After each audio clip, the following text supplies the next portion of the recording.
Alhamdulillahirabbil alamin wa bihi nasta'inu ala umuri dunya waddin wassalatu wassalamu ala asrafil anbiya'i wal mursalin wa ala alihi wa ashabihi wa man tabi'ahum bi ihsanin ila yaumiddin, amma ba'du. Segala puji bagi Allah, karena Allah lah yang berhak dipuji, maka kita katakan alhamdulillah. Alif dan lam itu menyatakan segala pujian itu bagi Allah, tidak ada bagi makhluk di situ. Alhamdulillah, ya kan, yang telah menghidupkan kita setelah kita mati tadi malam. Alhamdulillahillazi ahyana ba'dama amatana wa ilaihin nusur. Segala puji bagi Allah yang telah menghidupkan kita setelah kita dimatikan, dan kepadanya kita dikumpul. Jadi bukan tidur, mati, ya. Bismikallahumma ahya wa amut. Dengan nama Engkau ya Allah kami hidup dan kami mati. Jadi tidur itu mati. Berapa banyak orang yang tidur tak bangkit-bangkit lagi. Maka sebelum tidur itu jangan banyak berbuat maksiat, berbuat kebaikan. Kemudian salat dan salam pada junjungan Nabi Muhammad sallallahu alaihi wasallam. Allahumma salli ala sayyidina Muhammad wa ala ali sayyidina Muhammad. Allahumma salli wa sallim wa barik alaih. Mudah-mudahan kalimat salat dan salam ini tak henti kita ucapkan. Dan di dalam kitab Al-Azkar punya Imam An-Nawawi menjelaskan bahwa dua tempat salawat yang paling indah adalah ketika kita mengucapkan salawat, membaca doa setelah azan, dan membaca salawat ketika kita tahiyat di dalam salat, baik tahiyat awal maupun tahiyat akhir. Berarti jika salat subuh itu satu kali tahiyat, salat zuhur dua kali tahiyat, salat asar dua kali tahiyat, 5 kali, salat maghrib dua kali tahiyat, salat isya dua kali tahiyat, 2, 8, 9 kali kita bersalat pada Rasulullah di tempat yang paling mulia. Dan termasuk di dalamnya membaca doa setelah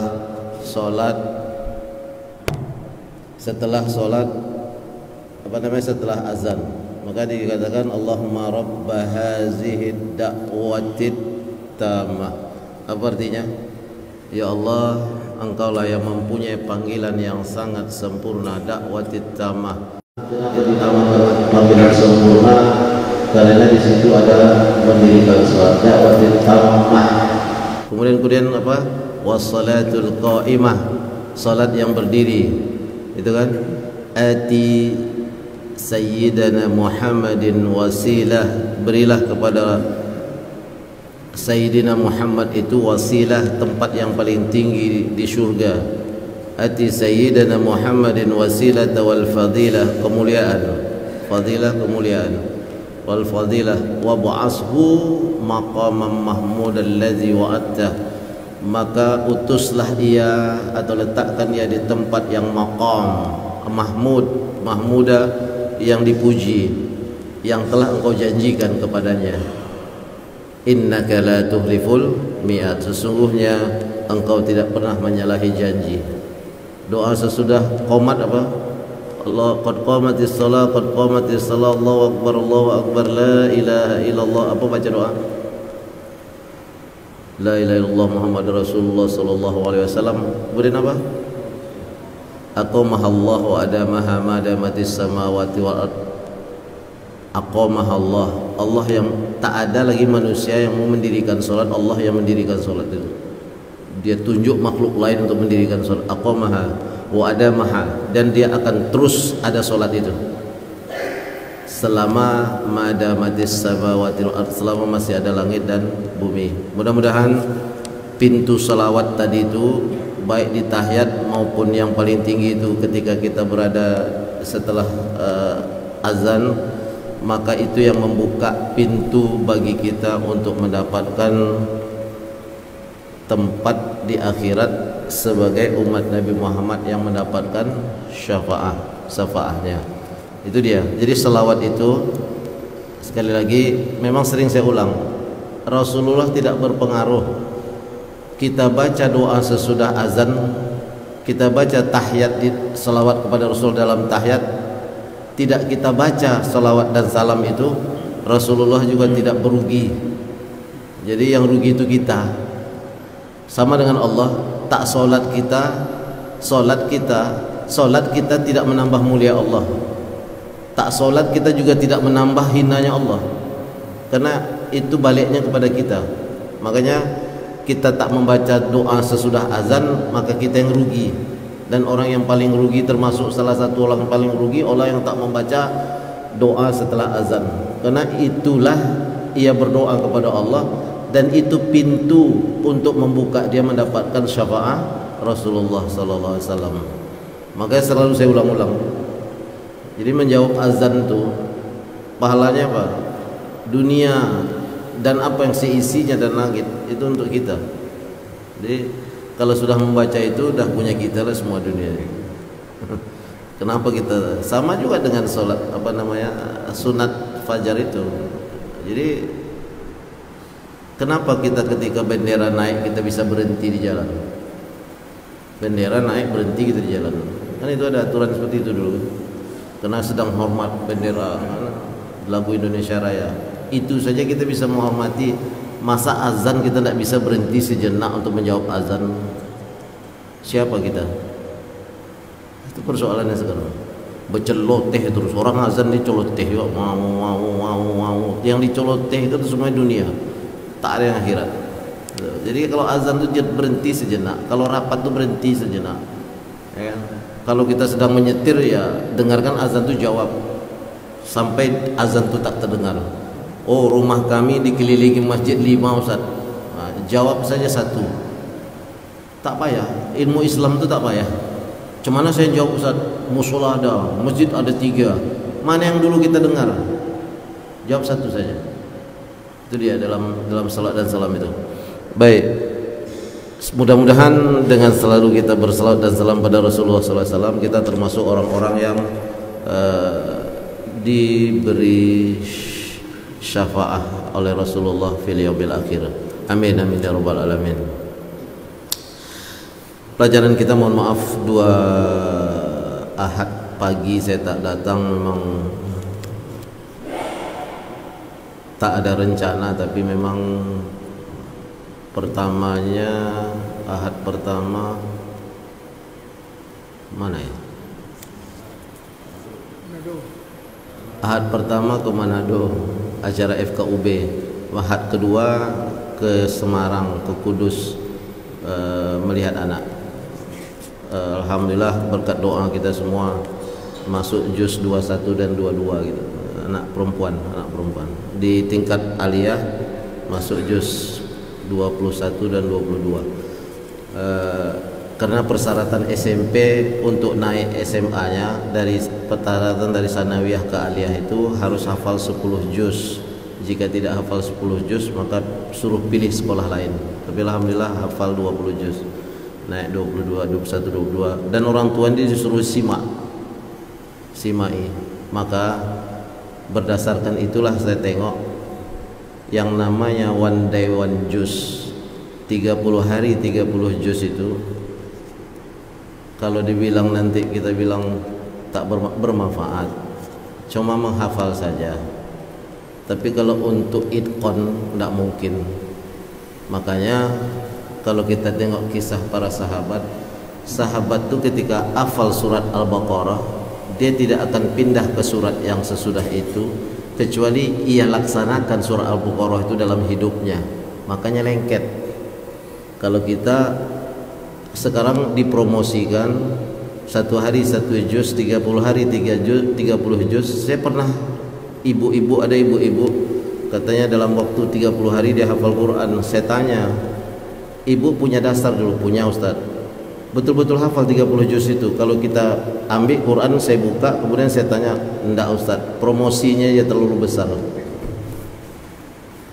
Anak-anak yang hafal 30 juz 30 hari itu udah banyak kami tes di SIA ketika ikut MTQ. Begitu kita tes, hilang semua anak-anak kami di SIA itu, ya kan? Itu dari SD, dari TK, SMP, SMA. Dari murid kami yang 1300 hari ini, itu setiap tahun mengeluarkan orang cuma 7 ataupun 8 orang. Karena kita tidak konsen masalah Al-Quran, tapi sekolah umum yang kita masukkan tahfiz, ya kan? Itu cuma 7 orang, 8 orang, paling banyak 8, itu rekor udah. Tapi kalau yang hafalnya 15 juz, 20 juz, 13 juz, 7 juz itu banyak.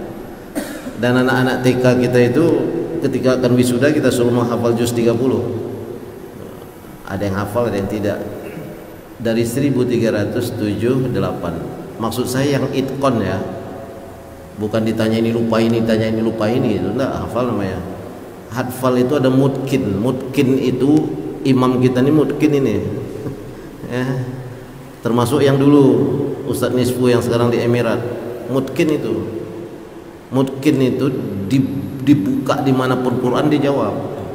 Tapi kalau program-program yang saya tengok sekarang ini 30 hari 30 juz itu hanya iklannya yang banyak.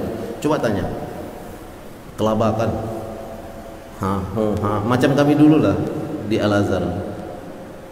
Lintasnya itu kan setiap setahun kita harus hafal 2 juz, maka 3-4 kita harus hafal 8 juz. Itu kita pilih-pilih mana yang keluar ujian ya, mana yang keluar ujian ya. Begitu dapat dosen, jadi kalau Al-Azhar itu ada 2 dosen, dosen penguji itu. Tidak apa-apa kita kisah sendiri dengan Qurannya. Kalau pakai jas, topinya biasa, topi begini, itu dia tidak hafal, dia buka Quran. Itu pertanyaannya tidak apa-apa, biasa. Tapi kalau yang topinya merah di sininya, putih di tengahnya itu dibolak-balik sama dia. Terakhir kita disuruh baca Quran, udah. Anakku baca ad-duha, kita baca ad-duha. Udah senang hati nih, ya kan? Sudah itu suruh baca apa? Sabbihis paling tinggi. Awal Baqarah, kan enak awal Baqarah kan? Awal An-Nisa. Begitu selesai apa dia bilang? Tahun depan kamu ujian lagi ya. Itu Al-Azhar. Jadi kalau Al-Azhar itu memang sulit dulu tuh untuk bisa kita lulus Al-Quran tuh kalau kita tak mungkin. Apalagi model kami datang ke Al-Azhar dulu modalnya cuma ad-duha sampai ad-nas. Tahu-tahu disuruh ngapal 8 juz, jungkir balik. Gitu. Tapi adik-adik yang misalnya kita lagi memikirkan lagi hidup, kan kalau Al-Azhar itu kan beasiswanya cuma $20. Ada lagi adik-adik kita yang tak punya beasiswa, kita carikan. Beda dengan Madinah. Madinah itu begitu berangkat dapat tiket masuk asrama 1.500 real itu untuk baju saja setahun. Apa yang mau ada, beda dia. Dia antara ayam ras dengan ayam kampung itu beda. Nah itu kalau itu ayam ras, maka keluar tinggal dipotong. Tapi kalau ayam kampung ada juga masalahnya. Kalau dia lapar, kepala kawan dicotoknya juga. Jadi dunia selain dunia Arab Saudi itu ayam kampung. Tapi yang Arab Saudi ini ayam ras, dipelihara, dikungkung, di ini tak bisa apa-apa. Keluar aja mereka takut, ya kan? Karena tabiat orang Arab nih ada sedikit-sedikit sebagian yang kayak kaumnya Nabi Lut. Nengok orang Indonesia tak punya jenggot, tak ada kumis, gagah, udah mulai digeragah-geragahi kan.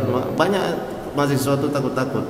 Tapi kalau di dunia Arab Afrika, khususnya Mesir, di bawahnya Sudan, Libya, Tunis, ya kan? Kemudian Tunisia, Aljazair, Maroko paling ujung. Maroko itu kan nyebrang laut langsung Spanyol, kan itu ya? Itu tidak ada masalah itu. Dia bebas, model Jakarta. Mau dapat ilmu baik-baik, mau dapat ilmu yang tak baik, itu aja. Makanya setiap negara itu ada contoh yang 2. Kalau di Mesir ada Fir'aun, ada Qarun, satu kesatuan, ada Nabi Musa. Kalau di Saudi ada Abu Lahab, ada Abu Jahal, ada Nabi Muhammad. Jadi tidak semua yang tamat itu juga akan menjadi ilmu Nabi Muhammad, dan tidak semua yang tamat itu juga akan mengambil ilmu Nabi Musa. Bisa saja dia membawa ilmu Qarun, dan bisa juga dia membawa ilmu ilmu Fir'aun. Nah, itu kita kan, dan Fir'aun adalah contoh suami yang tak taat pada Allah, yang menikah dengan istri yang salihah, dan doa istrinya, Allah jangan sampai Fir'aun itu menyentuhku. Jadi sampai matinya Firaun tidak pernah menyentuh istrinya. Nah itulah itu. Tapi sosok yang lain secara keluarga ada juga. Nabi apa? Kalau Nabi Lut istrinya juga tidak solehah. Nabi Lutnya solehah. Istri Nabi Nuh orang soleh, tapi istrinya juga tidak solehah. Anaknya juga banyak yang tak soleh. Yang naik ke kapal cuma 3 orang, yang lainnya hanyut.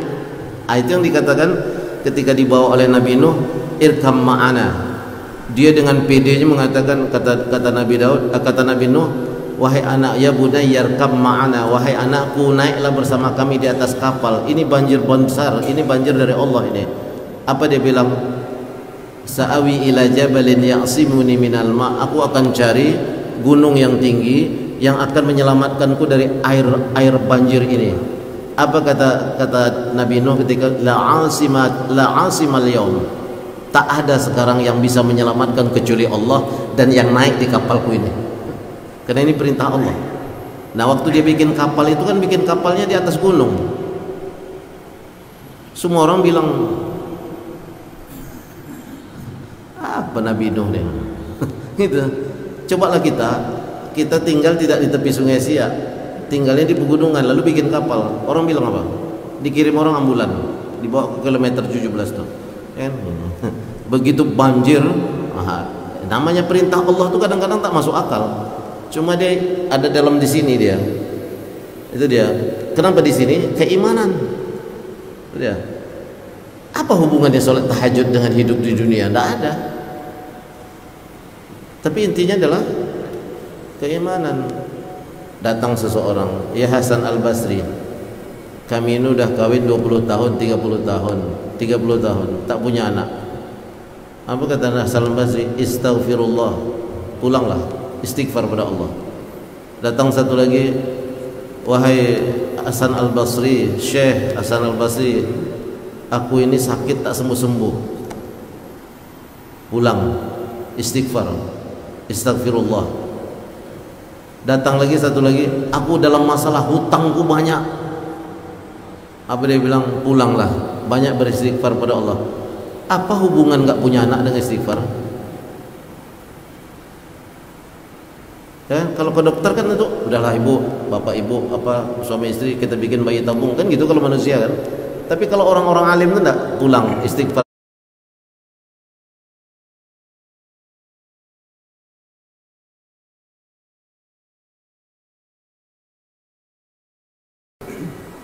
Maka dikatakan wa in kana zu asratin, orang ini kan datang dalam keadaan susah. Asrah itu mu'sirun, orang-orang yang dalam keadaan susah. Lalu dia minta tangguh. Fanaziratun ila maisarah, orang yang memberi hutang itu harus memandangnya sebagai kepada sesuatu yang maisarah, yang mudah.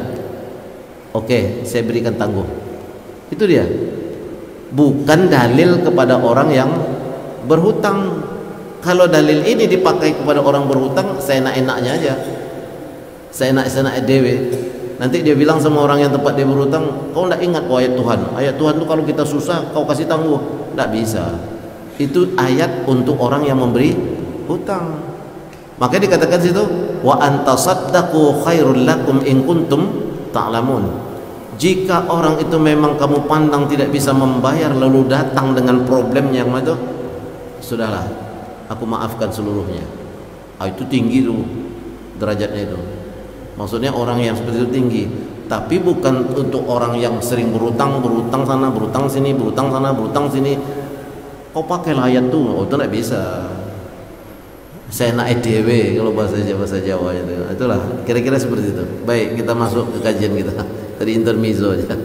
Kemudian kenapa Hasan Al-Basri itu ditanya oleh istrinya dan muridnya, ya Syekh, kenapa yang datang tak punya anak istighfar, yang datang punya utang istighfar, yang datang punya masalah juga istighfar? Apa kata Hasan Al-Basri? Bukankah Nabi Nuh mengatakan kepada kaumnya, fastaghfiru rabbakum, beristighfarlah, mintalah ampun kepada Tuhanmu, sesungguhnya Dia Maha Pengampun, dan Allah akan membukakan jalan bagi orang beristighfar itu dari sesuatu yang dia tidak tahu. Wah, itu dia. Itu kuncinya istighfar itu. Istighfar itu apa artinya? Minta maaf. Kita bersalah dengan kita nih, udah gontok-gontokan dengan kawan, datang dia salah memang, dia bilang aku mohon maaf atas kesalahan yang aku lakukan, aku tak menyangka jadi begini. Sudah itu dia bilang, jika engkau tak percaya, aku berjanji untuk tidak mengulangi lagi perbuatan itu. Kenapa? Yang datang tak punya anak istighfar, yang datang punya utang istighfar, yang datang punya masalah juga istighfar. Apa kata Hasan Al-Basri? Bukankah Nabi Nuh mengatakan kepada kaumnya, fastaghfiru rabbakum, beristighfarlah, mintalah ampun kepada Tuhanmu, sesungguhnya Dia Maha Pengampun, dan Allah akan membukakan jalan bagi orang beristighfar itu dari sesuatu yang dia tidak tahu. Itu dia.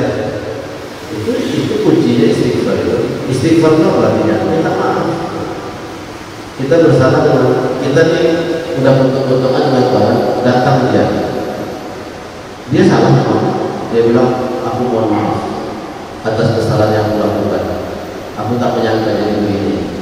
Sudah itu dia bilang, jika kau tak percaya, aku berjanji untuk tidak mengulangi lagi perbuatan itu. Apa kata kita? Luluh hati kita. Itu baru manusia. Maka kalau kita datang kepada Allah dengan istighfar, itu namanya minta maaf. Lalu kita berjanji di hadapan Allah untuk tidak mengulangi, itu namanya taubatan nasuha. Jangan dibuat lagi. Ya Allah, aku berjanji demi Allah, ya Allah, aku tak akan meninggalkan sholat lagi. Besok baru dapat jabatan baru dalam sholat. Iya, tidak sholat Pak, sedang dalam Pajero Sport nih, nanti aja sholat. Manusia itu kan begitu. Makanya istighfar, baru sedikit diangkat sama Allah, kekayaan dunia hilang dia. Kan kita sudah berulang mengatakan meninggal dunia. Kalau sudah meninggal dunia itu apa namanya? Meninggalkan dunia ini semuanya. Yang kita kumpulkan dari rumah ini meninggal, jabatan hilang, kain kafan itu yang dibawa. Jangankan membawa yang lain, kain kafan itu pun kalau dikasih kantong tak boleh. Nah, bayangkan itu. Lalu apa yang membuat kita berebut di dunia ini? Dan saya kadang-kadang heran juga. Kadang-kadang kita jadi panitia seleksi, yang diseleksi ini semuanya minta backing ini, backing ana. Dia tidak tahu Allah itu ada. Habis panitia seleksi itu kena telepon pejabat-pejabat tertentu untuk mendapatkan kedudukan itu. Orang kalau sudah duduk pakai backing manusia seperti ini, akan ikhlas dia kerja itu. Tak ada. Makanya ketika terakhir bertemu Pak K, saya bilang, Pak K, saya sudah keluar dari organisasi yang terbaik. Apa beliau katakan? Keluar kamu lebih baik. Di atas dunia ini sudah tidak ada lagi manusia. Apa dia bilang? Tidak lagi manusia. Karena semua sudah berebut dengan dunia. Padahal dunia itu adalah bangkai. Yang berebut dengan bangkai itu anjing kurap, kurus, lapar, atau yang berebut. Maka supaya kamu tidak menjadi anjing kurap, kurus, lapar, jangan berebut di posisi dunia ini. Yakinlah Allah akan menentukan posisi kamu. Tapi sholat malamlah kamu. Itu aja dia bilang. Puasa yang banyak. Itu dia. Para bayangkan. Ini Fir'aun, ini Nabi Musa pakai tongkat. Ini Qarun. Apa kata Qarun? Musa, kau ini kan masih saudara denganku, doakanlah aku. Kata Musa, berulang kali Qarun minta, baik, saya doakan. Maka dikasihlah batangan emas oleh Musa, mulailah usahamu. Dicarilah pandai emas itu, dibikinlah emas, naik. Tak puas dia pula belajar bagaimana mengapakan emas itu, menyepuh emas itu. Ternyata Qarun ini orang yang piawai menyepuh emas. Naiklah dia, punya gudang-gudang yang banyak. Gudang itu batangan emas. Kalau awak ini sekarang kan digital kan, buka handphone tengok saldo 1 triliun, itu tidak ada apa-apanya. Karena kalau online-nya rusak, tak bisa kita ngambil duit tuh. Kalau Qarun, saya nggak tahu juga, keledai itu sampai miring membawa kunci pintu gudang itu. Jadi kalau dibuka gudang itu emas batangan. Ada kita punya uang macam itu sekarang? Yang dititip di bank pun entah berapa, cuma emas-emas antam itu kan, ya kan, dibikin cicil itu cuma. Kalau ini enggak, gudang itu keledai dan onta yang membawa apa itu, yang membawa kunci itu sampai miring tuh, saking banyaknya kunci gudang itu. Jadi kalau berdiri di sini ada danau Qarun tuh, berdiri sini tak nampak sudut sana tuh danau tuh. Itulah harta Qarun yang tenggelam itu. Ada orang sekarang seperti Qarun? Ada. Kalau kaya, kalau sifatnya ada, tapi kayanya enggak. Rasa saya tak ada. Apa kata Nabi Musa? Kirimnya orang minta sama Qarun berzakat karena udah kaya. Apa kata Qarun? Tak ada hubungan ini dengan Musa. Manusia itu seperti itu. Lagi susah-susah kayak Sa'labah, tukar sarung sama istri, terlambat pergi sholat, minta kepada Rasul, doakan aku, dikasih kambing, berkembang, akhirnya yang tadinya sholat ke masjid, sholat di depan kambing gitu. Karena takut kambing hilang. Sama dengan sekarang, kalau kambing sekarang tuh ya itu tadi Fortuner 4x4 kemudian Pajero Sport, saking takutnya mobil itu hilang, di belakang mobil itu sholat. Sama dengan Sa'labah tadi. Lalu yang mau kita cari ini apa? Itu dia. Yang kita cari itu kan akhirat itu kan. Ini kan cuma menyeberang jalan nih dunia ini. Kalian dijadikan dengan air yang sangat hina, lalu disangkutkan oleh Allah di rahim ibumu, lalu menjadi mudghah, semua alaqah, ya kan? Kemudian menjadi bentuk yang sempurna, kami tiupkan ruh. Lalu Allah kasih pada posisi itu ajalmu, rezekimu, kemudian kamu hidup itu saqawah atau sa'adah, senang atau susah. Itu yang ditentukan oleh Allah. Dan yang tiga ini kita tidak tahu, karena catatannya di lauhin mahfuz. Rezeki, ajal, hidup senang atau susah itu sudah ditentukan oleh Allah. Dah. Itu ilmu Allah atau ilmu manusia? Ilmu Allah. Lalu ngapa kita otak-atik? Ngapa kita otak-atik? Nggak bisa di otak-atik dong. Aku kok duduk sama dengan dia, jadi pegawai negeri kok sama dengan dia, pangkatku sama, kok dia dapat kedudukan tinggi aku tidak. Mulailah pergi ke dukun, menghabisi kawan. Untuk apa?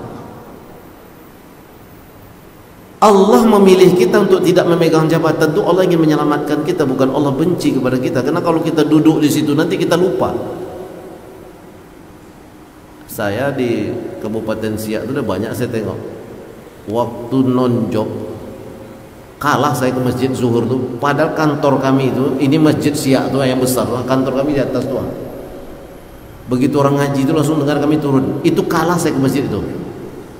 15 menit orang ngaji itu dia dah duduk. Itu kalau doa begini. Sekarang dah dapat menjadi tak tahu komisaris apa gitu. Tak nampak-nampak lagi di masjid tuh. Ditegur pun di jalan tak nampak kita lagi. Berapa banyak manusia seperti itu? Perhatikan aja.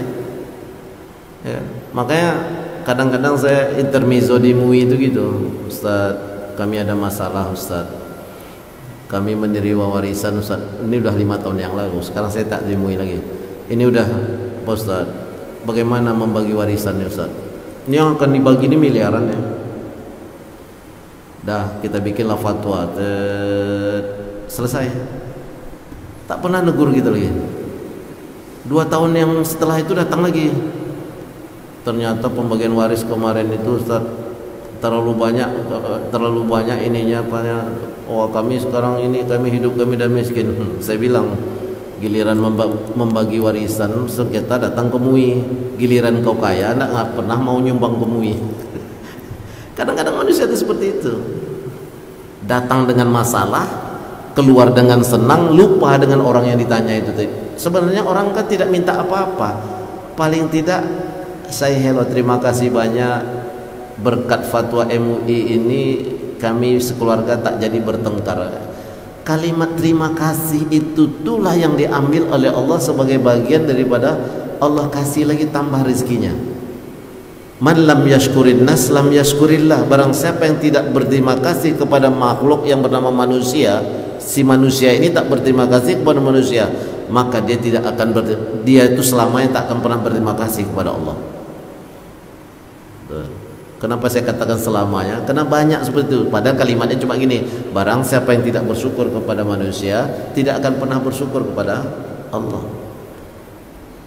Jadi itu tata krama dan adab, ya kan?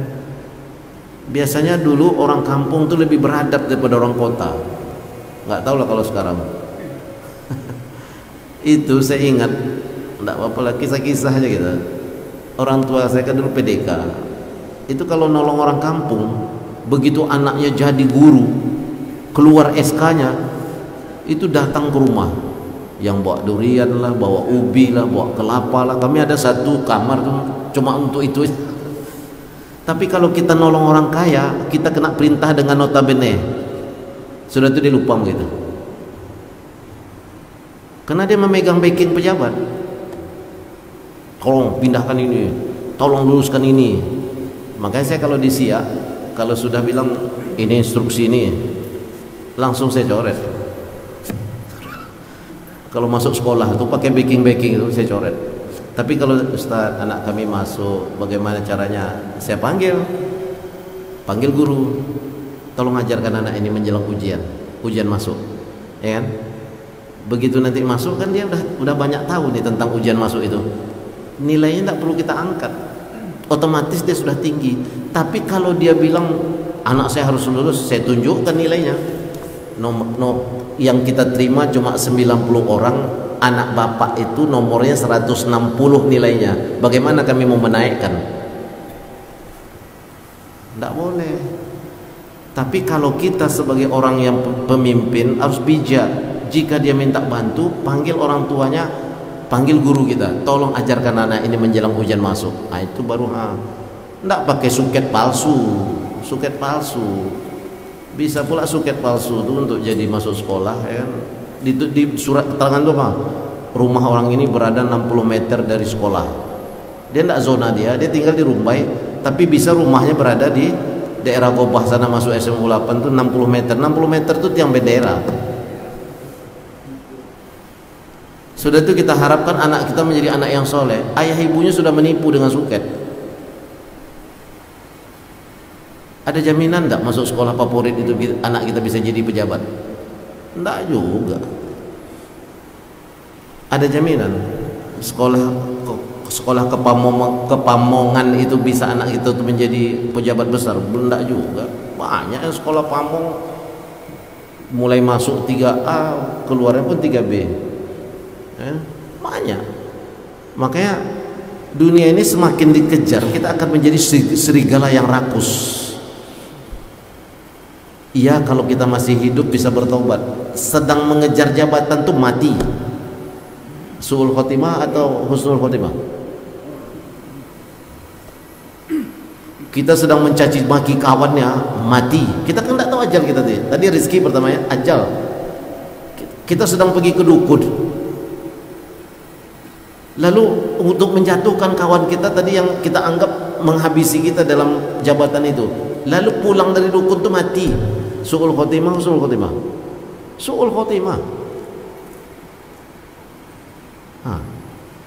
Jangankan hukumnya su'ul khotimah, Kalau kita pergi dari Pekanbaru, pergi ke Pasaman, pergi ke dukun untuk mendukuni orang, itu sholat saja nggak boleh dijamak dan tidak boleh dikosor. Maka jamak dan kosor sholat itu tidak boleh dipakai untuk bermaksiat kepada Allah. Itu dia. Hukum fikih itu dia bergabung dengan tauhid. Pergi ke Genting Island bawa uang 1 miliar untuk berjudi, itu tidak boleh menjamak sholat dan mengkosor sholat. Jangankan kosor, jamaknya aja nggak boleh. Itu dia.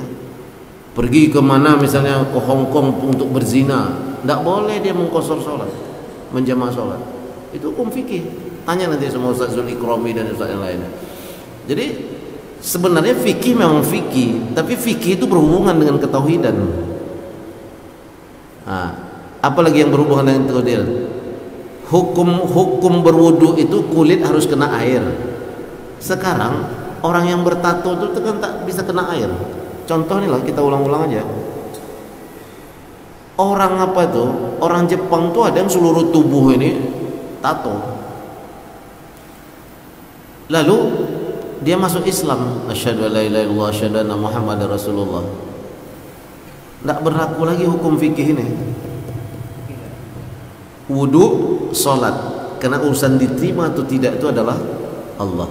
Ansur-ansur, kalau bisa disetrika tato, kalau tidak bisa jalan saja. Berarti kan hukum fikihnya tak berjalan lagi kan? Makanya dia naik kepada tauhid.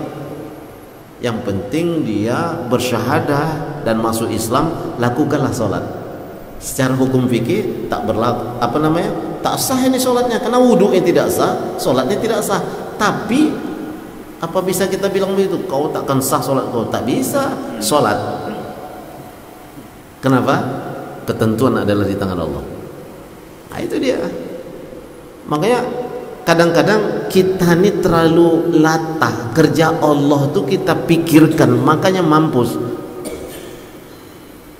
Kerja Allah tuh, rizki itu kan kerja Allah.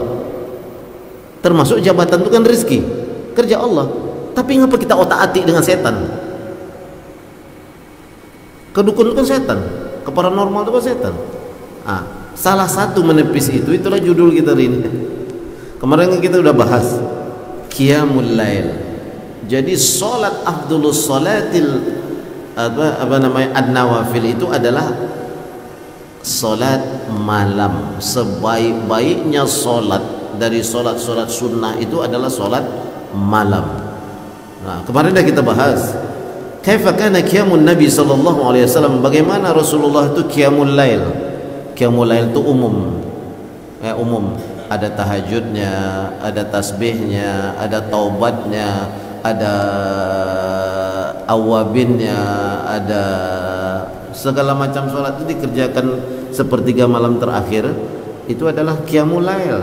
Baca Qur'annya itu qiyamul lail, zikirnya juga dinamakan qiyamul lail karena dia umum. Nah, salah satunya adalah tahajud. Bagaimana tahajud Rasulullah SAW? Sallaitu ma'an Nabi. Abdullah bin Mas'ud mengatakan, aku salat bersama Nabi pada suatu malam.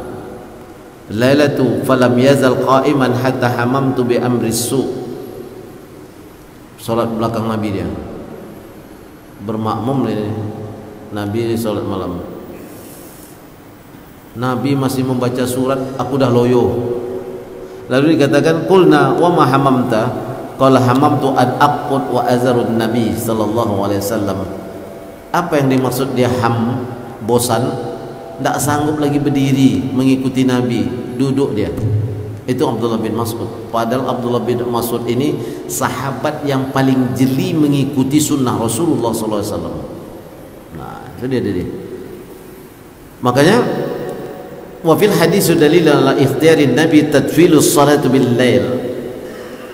Hadis tadi itu dalil menyatakan bahwa Rasulullah sallallahu alaihi wasallam itu dalam solat malam itu tatwilus solat, memperpanjang solat, lama rukuknya, lama sujudnya, lama berdirinya. Nah, jadi kalau kita selama ini solat tahajud itu 3 kulhu dengan wal asri dan inna a'tayna wa iza jaa, gantilah, taruh Quran di depan doang.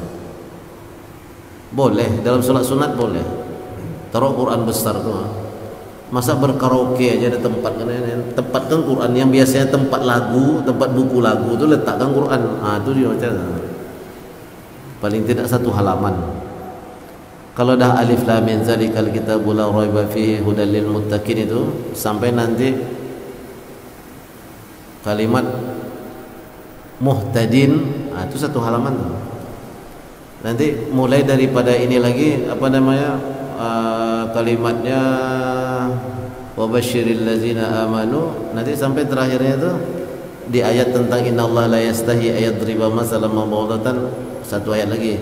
Mulai dari masaluhum kamasalil ladzi istauqada nara itu nanti sampai kepada kafirin. Itu kan wa in lam taf'alu wa lan taf'alu fattaqun nar allati waquduha an-nas wal hijara uiddat lil kafirin. Itu 1 halaman tuh. Dari masaluhum sampai itu. Balik lagi ke sana wabasyiril ladzina amanu, nanti akhirnya tuh di kalimat itu sumastawa 'alal ars fasawahunna sab'a samawat wa huwa bikulli syai'in alim. Itu 1 halaman. Jadi kalau 1 lembar berarti dari alif lam mim sampai kepada wa in lam taf'alu wa lan taf'alu fattaqun nar allati waquduha an-nas wal hijarah. Itu 1 lembar. Masa membaca Quran dari pagi sampai sore bisa, malam tak bisa baca 1 halaman. Dan kalau kita khatam dalam solat itu, biarlah setahun khatam sekali misalnya solat malam itu. Oh itu beda dengan kita khatam membaca. Beda itu. Cobalah. Makanya dikatakan di sini, kenapa Abdullah bin Mas'ud itu sampai tak sanggup mengikuti saking panjangnya solat Nabi pada malam hari. Maka dikatakan fil hadisi dalilun ala ikhtiarin Nabi, bahwa Nabi berikhtiar tatwilu salatu bil lail, memperpanjang solat malam. Wa qad kana Ibnu Mas'ud qawiyan muhafazan ala al-iqtida'in Nabi. Oleh pengarang ini mengatakan Ibnu Mas'ud itu orang-orang yang paling kuat mengikuti dan memelihara sunnah Nabi, ala iqtida'in Nabi, untuk mengikuti Nabi. Wa ma hum bil qu'ud illa ba'da tulid katsira wal i'tidad. Dia tak sanggup mengikuti qiyamul Nabi itu, padahal dia orang yang paling menjaga mengikuti itu sunnah Nabi. Itu saking panjangnya. Afdalu amalu kasratus sujud wal muslim. Ada hadis lagi dikatakan wa zahaba katsirun minas sahabah wa ghairum ila anna kasratur ruku' was sujud afdal. Banyak sujud, banyak ruku' itu adalah pekerjaan yang baik. Panjang rukuknya, panjang sujudnya. Makanya sholat malam tuh paling baik itu sendiri memang. Karena nanti orang tak tahu dah. Kalau di rumah suami istri lah. Kemarin dah kita bahas kan. Mencari istri itu kan tak bisa sembarangan. Fazfar bizatid din taribat yadak. Ambillah segi agamanya, maka engkau akan menjadi suatu keberuntungan. Tak mungkin si laki-laki mendapatkan istri di pasar, di mall, lalu dia bisa menjadi makmum sholat tahajud. Dan mustahil pula seorang istri mendapatkan suami di kasino, lalu dia bisa jadi imam. Maka kalau cari menantu itu cari yang garis depan. Cari menantu, calon menantu itu cari yang garis depan di masjid. Walaupun dia mungkin tak punya pekerjaan. Garis depan itu maksudnya sholat 5 waktunya di masjid dan di sop pertama. Suami juga gitu. Kalau mencari istri itu cari ibu-ibu yang di majelis taklim, yang memang kalau sholat itu memang di garis depan. Jangan dicari di pasar Ramadan. Jangan, nanti kita akan berkhayal dalam hidup. Tapi satu-satu ada juga dapat seperti itu, tahu-tahu menjadi yang baik. Atur begini tuh. Lebih hebat lagi tuh. Ya kan? Itu katakan, makanya taribat yadak. Kemarin dah kita ceritakan Umar bin Khattab. Maka dikatakan Abdulul amalu kasratus sujud. Dalam hadis riwayat Muslim dikatakan sebaik-baiknya amalan dalam solat itu yang sujudnya banyak ataupun panjang. Wallazi biyazharu ala zalika yakhtalifu bi ikhtilafil ashqal wal ahwal.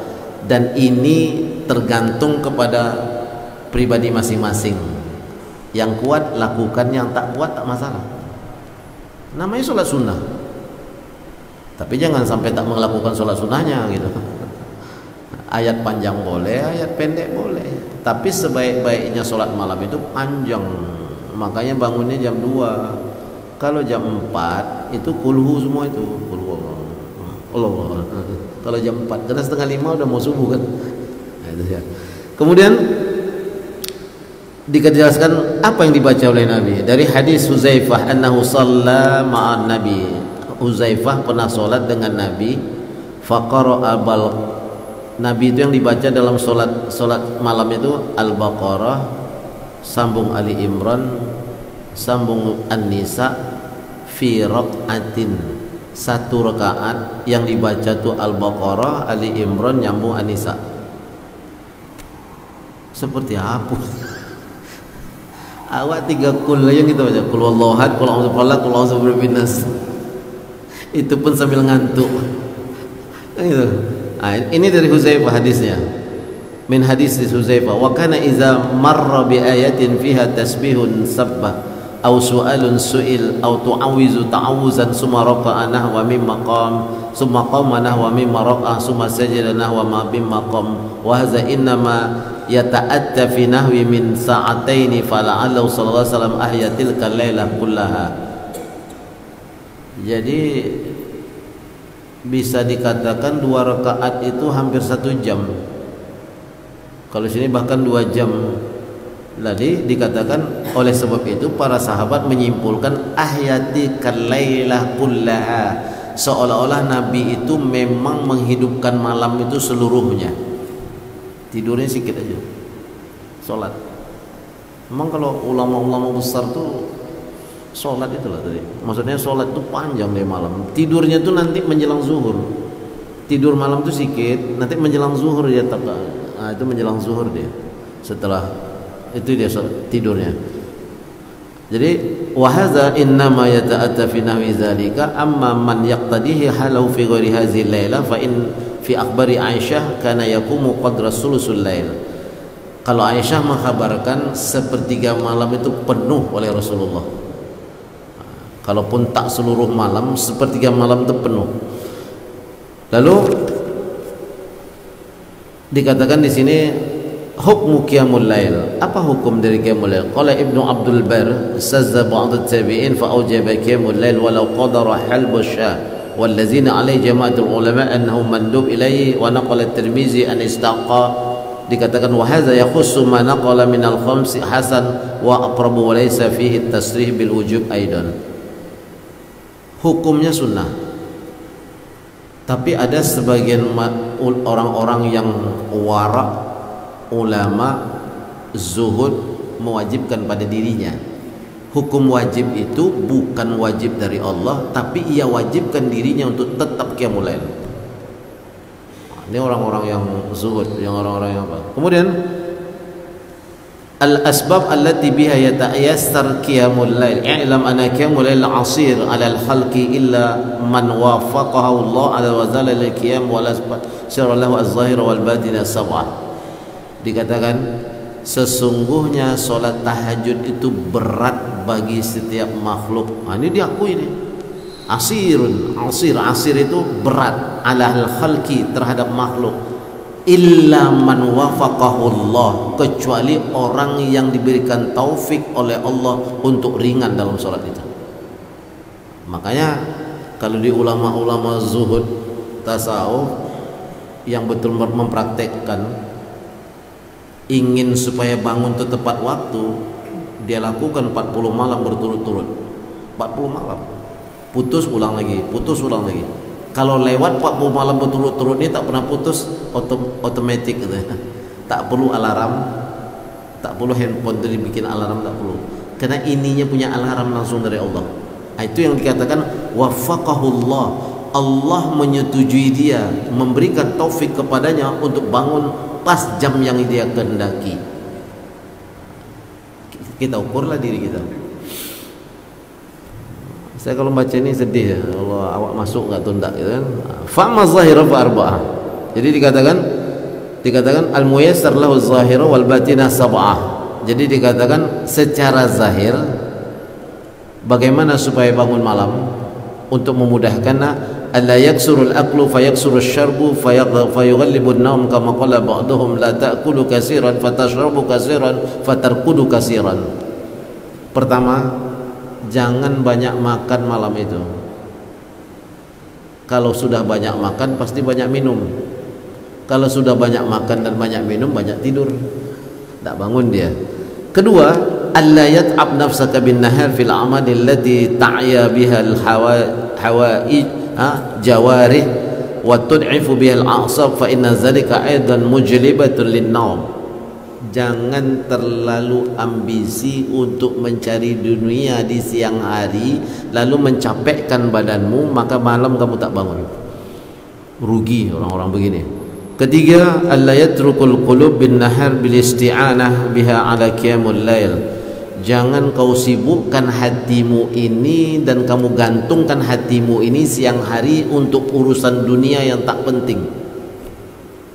Mencaci maki orang, menuduh-nuduh orang, berbicara tak pada tempatnya, itu kan insyighalul qalb, kan menyibukkan hati pada yang tak penting. Bahkan kita berdosa dengan itu. Ini juga akan mengakibatkan kita susah bangun malam. Yang keempat, alla yaksuru minal auzar bin nahar fa inna zalika mimma yaksil qalbi wa yuhawilu baina wa baina asbabir rahmah. Alla yaksuru minal auzar, wizrun, maksudnya jangan banyak berbuat dosa di siang hari, karena dosa di siang hari itu menyebabkan hatimu tertutup untuk bisa bangun malam. Nah, qala Ibnu Mas'ud la nastati'u qiyamul lail faqala aba'udtakum az-zunub qala rajulun lil Hasan la astati'u malan fasaffa li dawa'un qala la ta'si bin nahar wa huwa yuqimuka baina yadayhi bil lail. Qalu li Ibnu Mas'ud, ada beberapa sahabat orang-orang datang ke Ibnu Mas'ud lalu berkata, kami tidak bisa bangun malam. Lalu kata Ibnu Mas'ud, aba'idtakum az-zunub, apakah kalian telah menjauhkan perbuatan dosa di siang hari?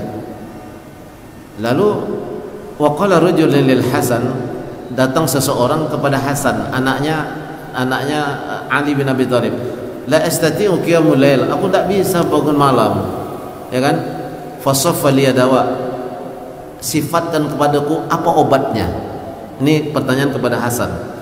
Lalu qala la ta'sihi bin nahar, jangan kamu bermaksiat kepada Allah di siang hari. Jika kamu tak bermaksiat kepada Allah di siang hari, maka dikatakan wa huwa yuqimuka baina yadayhi bil lail. Jika kamu menghindari maksiat di hadapan Allah di siang hari, maka Allah yang akan membangunkanmu di malam hari. Itu dia. Mudah aja sebenarnya. Qala Sauri, haramtu qiyamul lail 15 asyhur bizan bin asabtuhu. Imam Sauri pernah mengatakan, aku tak pernah bangun malam selama 5 bulan disebabkan maksiat yang aku lakukan. Menangis beliau tu. Lalu wa kana al-Hasan rahimahullah idza dakhala as-su' fa sami'a li 'azmatihim lughwatihim wa qulu azunnu anna al-lail haula'i lailus su' fa az-zunum kulluha tawarrasa qasawatul qalbi wa tamna'u min al-qiyamul lail. Hasan bin Ali bin Abi Thalib mengatakan, anak Ali apabila ia masuk pasar, fasami'a lughatuhum, ia mendengar candaan orang di pasar, lalu dikatakan azunnu anna lailatu haula lailatus su'. Apa dia katakan dalam hatinya? Orang-orang ini akan mendapatkan malam yang buruk, karena mereka malam yang buruk itu karena mereka tak bangun malam. Maka hindari pergi ke mall itu lama-lama. Sekedar hawa ija aja lah, maksudnya sekedar hajat saja. Jangan tempat kita istirahat pula di mall tuh, malam tak bangun. Apa kata Hasan rahimahullah? Ketika masuk pasar, ditengoknya orang bercanda-canda di pasar, bergurau-gurau, bercampur-campur lagi-lagi perempuan. Apa dia bilang? Ini orang akan mendapatkan malam yang buruk, karena dengan pekerjaan siang itu dia tak bangun malam. Jadi malam buruk itu bukan musibah, tapi bagi mereka ini musibah kalau tak bangun malam itu. Lalu dikatakan lagi, wa tu'assir luqmatil halal fi, dikatakan qiyamul lail akhassu bit ta'siri tanawul al haram. Yang paling banyak mengganggu kita untuk tidak bisa bangun malam itu makanan haram yang kita makan. Hati-hati makanan, hati-hati makanan. Makanya kalau sudah ada MUI bikin halal, cari yang halal. Paling tidak kita sudah terhindar, walaupun kalaupun tidak ada, ini adalah ada. Ajarkan anak-anak kita tuh melihat label kalau belanja. Jangan enaknya aja. Ya, pastikan itu. Kemudian dikatakan wa tu'assiru luqmatul halal fi tasfiyatil qalb. Segenggam makanan yang halal itu berperan untuk membersihkan hati, dan segenggam makanan haram itu berperan untuk mengotori hati dan menyebabkan kita malas bangun malam. Lalu wa yu'rafu zalika ahlul muraqabatil qulub bitajribah ba'da syahadati syar'i lahu wa zalika kamu ba'dhum kam min aklatin mana'ta qiyamul lail wa kam min nazaratin mana'ta qira'atul qur'an wa innal 'abdu la ya'kuluna aqlatan aw yaf'alu fa'latan fayahrumu biha qiyam sunnah. Ini ya, kalimat ini disampaikan oleh sebuah syair saja. Dikatakan orang-orang yang zuhud itu mengatakan gini, berapa banyak makanan yang kita makan, berapa banyak orang yang memakan makanan yang melarang dia daripada bangun malam. Berapa banyak orang yang makan makanan dengan karena makanan itu dia tak bisa bangun malam. Wa kam min nazratin mana'at qira'atul surah. Berapa banyak dari pandangan mata ini yang menjadikan orang malas membaca Al-Quran. Kemudian wa innal 'abdu la ya'kulu aqlatan, sesungguhnya seorang hamba jika ia memakan sebuah makanan au yaf'alu fa'latan, atau melakukan suatu pekerjaan disebabkan oleh makanan dan pekerjaan itu yang menjadikan dia tidak bisa bangun malam. Terakhir sudah bunyi tadi, al-muyassiratul batinah, untuk kita bisa bangun malam. Tadi kan itu secara zahir ya, tadi secara zahir maksudnya jangan banyak makan, jangan banyak minum, karena kalau sudah banyak makan pasti banyak minum, kalau sudah banyak makan banyak minum banyak tidur. Nah, kemudian yang kedua, jangan menyusah-nyusahkan badan siang hari kepada sesuatu yang tak penting, maka capek siang hari tidak bikin bangun. Kemudian jangan meninggalkan, ada satu tadi lupa, jangan meninggalkan ayat ruh walaupun sedikit. Qailulah, waktu qailulah itu waktu menjelang zuhur, tidurlah sejenak walaupun 15 menit menjelang azan atau menjelang datang zuhur, tidur sejenak, itu yang akan membuat kita baik. Kemudian ayat suruh minal auzar bin nahar, jangan memperbanyak dosa di siang hari, maka dia akan susah kita bangun. Sekarang perkara-perkara batin yang memudahkan kita bangun. Al-awwal salamatul qalbi anil bid'ah wal hiqdi wa 'anil muslimin an fudulil umumid dunya. Ini yang secara batin, hilangkan rasa-rasa yang di hati yang sifatnya dengki kepada sesama muslim. Itu yang utama itu. Dengki kepada sesama muslim, fudulu umumid dunya, berlebihan terhadap dunia. Kita kalau dah ambisi kepada sesuatu itu kan merusak hati. Cemana cara menjatuhkan dia ini? Itu pasti gitu. Dan itu akan berbekas pada hati yang menyebabkan kita tak bisa bangun malam. Ini secara batin maksudnya dia berkata. Maka dikatakan fal mustaqriqul hammu bitadbirid dunya la yatasarru lahu qiyamul lail, orang yang hanyut dengan perkara dunia dan ambisi untuk mendapatkan dunia ini, maka akan menyulitkan dia untuk mendapatkan bangun malam. Kedua, khaufun ghalibun yalzamul qalbu min qasril amal fa innal 'abdu idza tafakkara fi daraqati jahannam wa ahwalul akhirah tara naumih. Dia harus ada merasa khawatir di hatinya karena perjalanan ini ujungnya adalah akhirat. Maka ia takut ketika di akhirat nanti tempatnya tak sesuai dengan apa yang dia inginkan. Jika ia memikirkan itu, maka hatinya akan selamat dari kebingungan dunia, pernak-pernik dunia. Kemudian tiga terakhir, ayya'rifa fadlu qiyamul lail kama awradna minal ayati wal akhbar.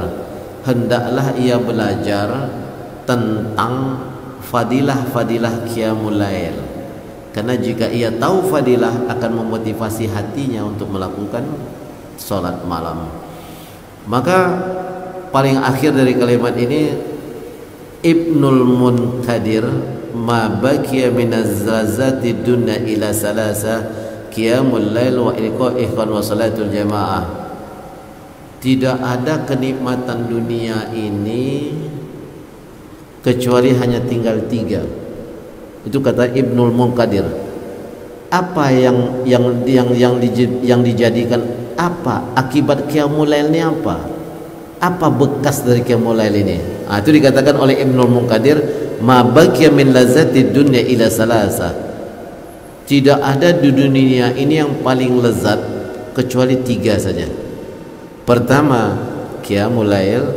Kedua, liqaul ikhwan, pertemuan antara sesama kita secara persaudaraan. Kemudian salatul jamaah. 3 cuma nikmat dunia itu yang tinggal sekarang ini katanya. Pertama, bangun malam dengan sholat tahajudnya. Kedua, pertemuan bersama saudara. Kita kalau bertemu saudara itu ya. Yang ketiga adalah sholat jamaah. Maka kalau ada ambisi menjadi pengurus masjid itu tak pernah kita nampak di masjid dia sholat jamaah. Itu bukan pengurus masjid, itu namanya menguruskan masjid. Jadi ketua ambisi tapi tidak pernah datang ke masjid, percuma aja. Hati-hati tuh, ditanya besok di akhirat tuh, kok ngapa jadi pengurus masjid? Pernah sholat jamaah enggak? Itu ditanya nanti. Kan itu al-yauma nakhtimu ala afwahihim wa tukallimuna aydihim wa tashhadu arjuluhum bima kanu yaksibun. Hai kaki, waktu hidup manusia ini di dunia, kaki ini dibawa kemana? Ke mall ya Allah. Ke apa? Ke Minas apa? Minasi goreng. Ke mall, ke taman rekreasi, ke tepi pantai. Itu kami lebih banyak ke mall daripada sholat jamaah. Malu di akhirat tuh. Makanya 3 yang tinggal kelezatan dunia tuh, saya ulangi lagi. Qiyamul lail, maka orang tak qiyamul lail itu tak merasakan lezat dunia. Persaudaraan, sholat jamaah. Maka orang yang tak sholat jamaah tak merasakan lezatnya dunia. Orang yang tidak bergaul dan bersaudara maka tak merasakan sholat lezatnya dunia. Jadi 3 saja lezat dunia yang tinggal itu. Ingat ya, sholat malam, ya kan? Persaudaraan, ketika bertemu antara satu saudara dengan saudara yang lain. Yang ketiga, sholat jamaah. Itu kalimat Ibnul Munkadir, salah satu orang zahid. Wa qala Abu Sulaiman ahlul lail fil lailihim alazzu min ahli lahwi fi lahwihim walaula al-lailu ma ahbabtul baqa' fi dunya. Abu Sulaiman mengatakan begini, sesungguhnya orang yang ahli bangun malam itu merasakan bangun malam itu lebih lezat daripada ahli maksiat melakukan maksiatnya. Lalu dikatakan ma ahbabtu, apa katakan oleh Abu Sulaiman, seandainya tak ada qiyamul lail, aku tak mau lagi tinggal di dunia ini, mati aja lah. Begitu pentingnya. Lalu terakhir Ibnu Mas'ud radhiyallahu anhu mengatakan, iza hadatal uyun qama fayasma'u lahu dawa'u qadawi kan nahli hatta yasbah. Kata Ibnu Mas'ud radhiyallahu anhu, iza hadatul uyun, apabila aku membukakan mataku untuk qiyamul lail, qama, maka aku tak akan pernah meninggalkan sedikit pun mataku ini menyelang sampai sholat subuh. Jadi kalau udah bangun malam tidak tidur lagi. Itu orang-orang yang zuhud tadi itu, orang-orang yang zuhud. Mulai dari Ibnul Munkadir, Abu Sulaiman dan Ibnu Mas'ud. Kata Abu Sulaiman tadi, sesungguhnya kelezatan bangun malam itu bagi orang yang sholat malam lebih lezat daripada orang yang melakukan maksiat di maksiatnya. Maka falhumunu walau ladalil ma'ahbabtu, aku tidak ingin lagi tinggal di dunia jika sholat malam ini tidak ada.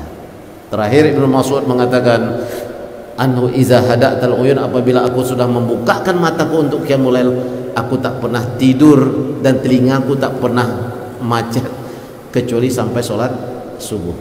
Itu saja yang dapat saya sampaikan. Mudah-mudahan kalimat yang sedikit ini memberikan kita motivasi bagi kita, dan kita sama-sama. Fajri Ansari kena duluan membaca buku ini aja, jadi menerangkan, kita sama-sama berusaha untuk mendapatkan itu. Ingat, Qiyamul Lail itu bukan lebih berharga dari apa yang kita pegang hari ini, dari benda-benda dunia itu. Maka mintalah kepada Allah di malam hari itu. Anak nakal minta sama Allah, istri tak taat minta sama Allah, suami melala saja minta sama Allah, ya kan? Itu minta sama Allah. Masalah minta sama Allah, berhutang minta sama Allah, mana bagaimana jalan keluarnya, tak dapat jodoh minta sama Allah. Itu minta sama Allah, tidak ada yang lain. Allah yang mengatur itu. Karena Lauhin Mahfuz itu kita tak tahu. Kita tutup dengan doa kita memajlis. Subhanakallahumma wa bihamdika asyhadu an la ilaha illa anta astaghfiruka wa atubu ilaik. Ya Allah ya Rahman ya Rahim ya Mujibas Sa'ilin, berilah kekuatan kepada kami untuk dapat mensyukuri nikmat-Mu yang telah Kau berikan kepada kami dan nikmat-Mu yang telah Kau berikan kepada kedua orang tua kami, dan ridailah amal soleh kami. Masukkanlah kami ke dalam golongan hamba-hamba-Mu yang soleh ya Allah. Ya Allah ya Rahman ya Rahim ya Mujibas Sa'ilin, jadikanlah pertemuan kami ini pertemuan yang Kau rahmati, dan jadikanlah perpisahan kami setelah ini perpisahan yang Kau ampuni.